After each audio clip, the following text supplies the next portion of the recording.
मोर मन करे चमेली के चावल खैती, बैगन के चोखा खैती हो ललना। मोर मन करे जामल दही खैती, हे तीनों मन करे हो ललना। मोर मन करे जामल दही खैती, हे तीनों मन करे हो। एतनी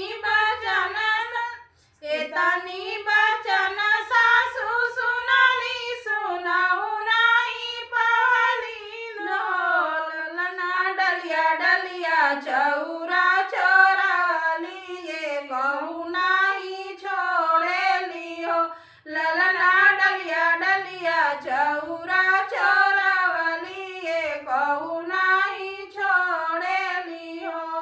मोर मन करे चमेली के चावल खैती, बैगन के चोखा खैती हो ललना। मोर मन करे जामल दही खैती, हे तीनों मन करे हो ललना। मोर मन करे जामल दही खैती, हे तीनों मन करे हो।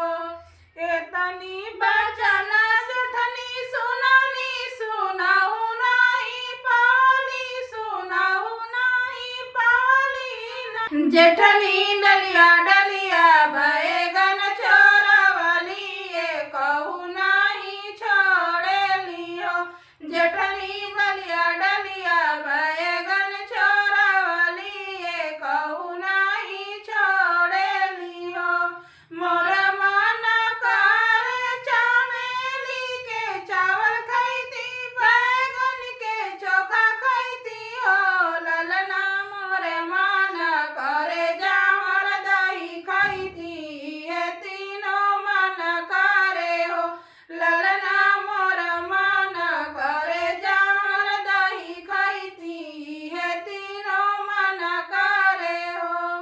एतनी बचन ननदो सुनली, सुनहु नहीं पवली, सुनहु नहीं पवली हो। ननदो नदिया नदिया दहिया चोरवली, तनिको नहीं छोड़ेली हो।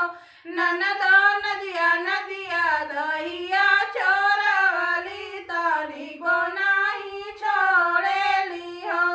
मोर मन करे चमेली के चावल खैती, बैगन के चोखा खैती हो ललना। मोर मन करे जामल दही खैती, हे तीनों मन करे हो ललना। मोर मन करे जामल दही खैती, हे तीनों मन करे हो। तो ये सोहर गीत कैसा लगा कमेंट में जरूर बताइएगा, और दीदी को भर भर के आशीर्वाद दीजिएगा। धन्यवाद।